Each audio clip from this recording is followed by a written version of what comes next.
All right. Oh, just bumped the little cord. All right, we're good. So, all right, this Pulling the buddy body out. Renz is pulling somebody out of the mud. Yeah, but his problem was the SOB's stuck in the mud. Can't get this bitch out of here. And of course, he had to let him go, but that was the nature of that guy. But we got around into the courtyard, as I said, and we were exposed to the hand grenades. And the Germans, after we'd captured them, got them down, we climbed up the outside. There is like a water tower. We climbed up the outside to get up into where the trains would stop, the terminal. And the Germans had, before we got there, they had carried a bunch of their dead comrades down this ladder. So the whole side of the building was splattered with blood. Mm-hmm. That was about all that happened there. Now you had told me, I think one time, I'm pretty sure you had told me, that there was an instance where you guys went out somewhere, I guess maybe it might have been at the farmhouse, but somebody stayed back. And he stayed back and because he was afraid or something like that. Yes, I did mention that. Who was that stayed back? That was the place where I was just discussing, where we came up to this farmhouse and stopped. And that was Captain Prophet died, where he's. That's where Captain Prophet died.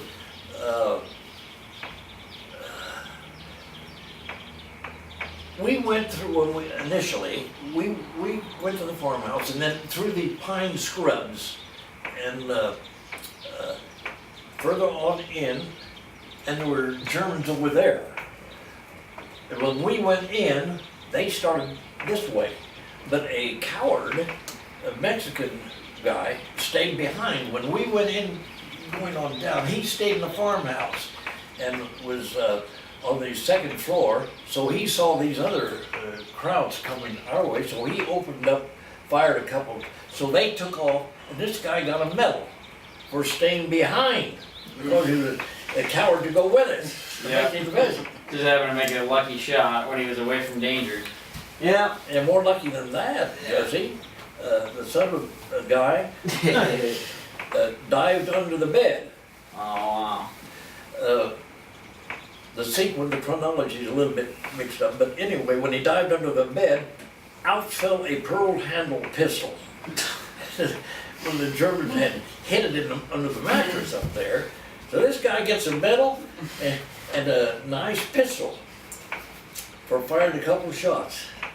Pistols was the thing everybody was trying to get, German pistol? No. That was a P-38. No, this was a private vintage pistol. Okay. Kind of a chrome barrel and pearl handle. Nice souvenir. Mm-hmm. Yeah, you could just bring those back with you, couldn't you? Nowadays you can't bring anything back. You can't even bring dirt back with you. Like from Iraq, they make you wash everything. And Really? if you bring something back, it better have the proper paperwork and been approved by like everybody and their grandmother. So it's totally different now. No war souvenirs. A lot of rules and this and that, and we're trying to be nice to everybody. Well, there was a lot of that too in World War II. I remember after the war, I played football, and I had a nice orange uniform sweater and some other souvenirs, and I put them in a duffel bag, and we went from here to there, and I don't remember just where that was, but anyway, we all had to piss, so we got into this dormitory-like outfit down to the latrine, and I left my duffel bag back here, as most guys did, to go down to the latrine. Come back, the duffel bag's gone. Oh, So some GI, don't ever believe GIs are all honest. oh no, I know that. And Janice, by the way, had a pair of boots swiped after the war. But somebody had swiped my duffel bag. I had some souvenirs in there, and I looked and looked. I couldn't find it. But I wanted to bring home Oh, I forget what the heck it was I was gonna bring home. But I couldn't Yeah. at that time. But they would let you bring some other things home with you. Mm-hmm. But it hasn't changed all that much apparently. No. But you can bring home like patches and flags and stuff, and like, Yeah. But and pictures, of course, you can't bring pictures of like people killed and stuff. You're not supposed to. Yeah. But yeah. No, it's like a lot of stuff though, because they don't want you stealing stuff, and you're more concerned with the loot you're getting rather than the mission, you know. Yeah. And you're not trying to. We're trying not to perpetuate Yes. the looter mentality, like, oh, we're coming to town, you're gonna take it. That's nice. Yeah. You know, The strong supposed to arm. be. We would really like to have seen that scene on the Elbe River. Tens of thousands of Germans over there and a few boats. And a few of us GIs sat in the back over there all day long, back and forth. Yeah, it sounds like another detail. At on one trip, there was a general and his army wife. The generals were allowed to have a field wife. Wow. That's You great. mean like they had a wife back home and then they had a field wife? I don't know about back home, Yeah. but they had the field wife of, They had their wife? right. That's crazy. So the German army was able to. They supported that. Oh, yeah. I know if you're married and in the army, you can like get requests for the same unit or same location, and then if you're deployed together, then you can they throw you in the same room. But I don't know. That's rare circumstances. Yeah. Well, I had the opportunity to take a lot of things. The only thing I took from a German officer was a pistol, a P-38 pistol. I never did fire it, but I got the pistol as a souvenir. You still have it? Paul took it. No, I don't know where it is. Who knows? Yeah. So when did you get separated out of the army? What year? May 16th, 1945. Oh wow, I mean they just sent you straight back as soon as the war was over, they got you back, huh? Yeah. You didn't spend any occupation time or nothing? Well, yeah. I had to play football. Well, yeah, but if you came back in May of 1945, the war was over in April of Yeah, 1945. and then I was in the 1st Cav Division as an occupying force, during which time they set up the football League? tournament. Okay. Bracket, yeah. Yeah. In May 44 and out May 46, 2 years. Okay, so you were in Germany for a year after the war was over? Yeah. Okay, alright, that makes sense. So what did you do? Did you get R&R, or was it, I heard that there was still some pretty bad blood, there was still a lot of people getting killed and stuff after the war, people disappearing and retribution killings. And, Well, I can tell you firsthand some of that, John. All over, wherever the American Army goes, there's tons and parade crowds of jeeps. In Germany, there were all kinds of jeeps hauling all kinds of people and equipment from here to there. And what the Germans would do in jeeps, they would string a post across a street, a road that was traveled, and put a wire or a cable, heavy wire, across there at throat height for the driver. So the driver would come along. Lights were not tolerated for I don't know how long after the war, but they were driving mostly with just dimmer lights. And so they couldn't see the drivers couldn't see these cables, and they'd get walked off. This is after the war, Yeah. so they were It still. was like an insurgency, almost of like maybe loyalist Nazi weirdos. Yeah. So what they started doing, the army, welding a bar across the bumper and one up in the air, The hook on the end? No, Oh. no, just a plain old Just, sharp so it angle deflected? iron. So driving through a street, they'd hit these cables, break them, and save their lives. You know they did that in Iraq. I hadn't And during heard the invasion, in the Humvees and stuff, they or with the people standing out of the hatch, they'd have that. Oh, And then so on the strikers, it just comes with all of them. There's a device that it comes in a locking position. It's just a piece of metal that catches strings or piano wire, whatever it may be. yeah. Mm-hmm. Later on, we the MRAP is just the mine resistant ambush Protected. protective vehicles. It's something made by an international trucking company. So it's like the size of a semi, but only like the cab part. And you got a bunch of space in there. And we kept running into. They're so high off the ground. We kept running into power lines and pulling power lines Oh, down. yeah. You know, and 1 out of 100 times might shock and kill to death some of the people, the crew. Oh, yeah. And so we got these huge bars going around the back, bunch of rebar with sometimes some hose going on PVC, top, and use that as a wire deflector to keep the power Yeah. lines off. That was basically all it does. Is like it travels. Here's the front of the vehicle. Here's the truck. It goes from here all the way over, arcs over, and it just when it hits the power lines, it rises over Oh, it. yeah. It also works the same for if they were to put. Well, you don't even. That's a completely enclosed vehicle except the turret, so you have to worry about Yeah. the whole beheading thing. But some of the vehicles, they when they first got there, they didn't have these nice vehicles. They had Humvees that were supposed to be driving around, in America on post, not on a war zone. Yeah. And so they were susceptible to that same tactic. Yeah. Yeah. Rough on motorcyclists, too. Oh yeah, I bet. Yeah.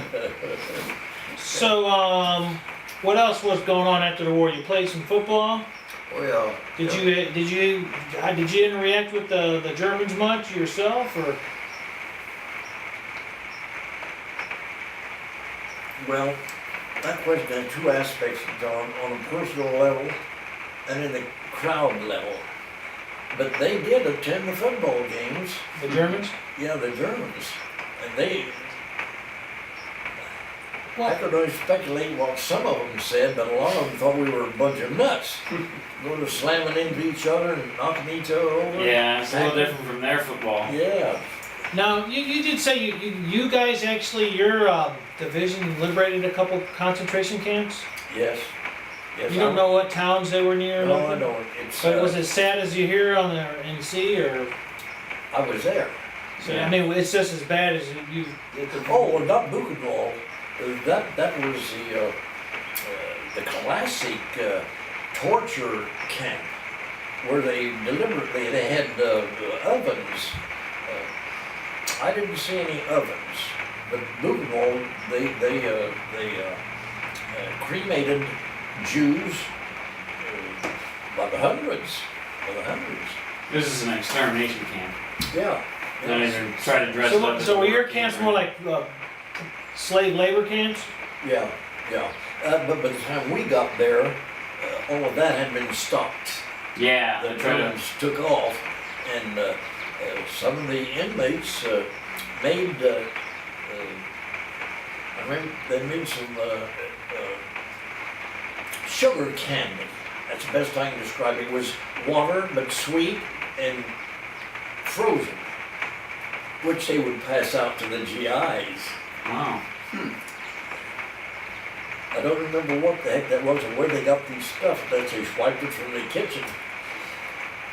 Yeah, the Germans took off because they knew what they were doing was wrong, and they didn't want to be caught Yeah. with their hand in that. It was earlier on in combat, I didn't mention, wasn't all that big a deal.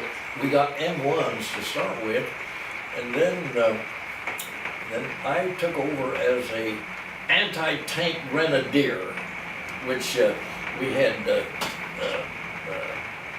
grenades which you put right on in your M1 and fire it up. You get to knowing your angle and how far the target was. Remember one time when I was acting as the anti-tank guy, we were going, again, at the point, the Germans were pretty much that way, and we were coming up this way. And there was an aircraft bomb had landed 50 yards over there earlier. And a couple of our guys approached that crater, that's what it was. And just this side of the crater, the Germans in some woods over there opened up and killed these two guys. Just at the brink of it, they were just a couple more steps down, they'd be alive today, perhaps. They were killed.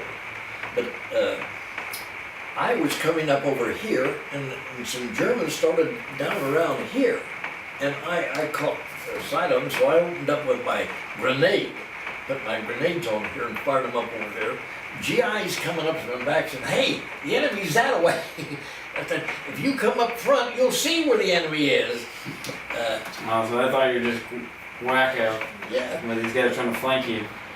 Later, some guys had mentioned coming up through there, they had found a bunch of uniforms and bloody uniforms, so I must have hit somebody. Yeah. I didn't see them then. I saw them going in back there, and I knew where they were. So that's when I carried John, the M1, the anti-tank grenade chronologically, and then the bazooka came before the BAR. But the BAR, no accurate weapon. It's a heavy fire burn thing, and it'd go up, you couldn't hold it down. With the BAR, they assigned you a bipod, which was a part. You'd put the bipod on the ground, put your BAR on it, and fire. But you'd have to scoot all the way around to move your BAR. Yeah. So I threw my bipod away. But aside from that, I don't know whether I hit anybody or not. I didn't see anyone drop. So, but there's a lot of firing going on. Who knows what's Who happening knows? with her. When you were a kid, did you ever hear stories from anybody that was in the First War? Yes, What, well, these relatives or friends? Oh, tell me about that. Uncle Ray, This would be your dad or your mama's uncle? Mom's brother, This oldest is brother. Uncle Ray Long. Right. He was of regional fame in southwest Missouri, southeast Kansas, southwest Missouri, southeast Kansas, northeast Oklahoma, down in that region. He was granddad was a miner. And he was a real man himself. He taught Ray how to box. William, various names. A small edition of Jack Dempsey. Jack Dempsey was a heavyweight guy back in the teens. Ray was a small edition of Jack Dempsey. The boy with a wonder wallet. These are big bulletins they would paste on walls with his picture, you know, and these slogans. So this guy was in the war? You know, I never did hear. He was in the Army military and abroad, but I never did hear whether he was in combat or I bet it was. I don't know. not. Probably at that time period, you know. Did you ever meet anybody or know of anybody that was a Spanish-American war vet? They would have been pretty old by Yes. that time. Yes. So who were these guys? Roy Thomas, and that's something. Yeah, 65 years ago, and the name comes right out.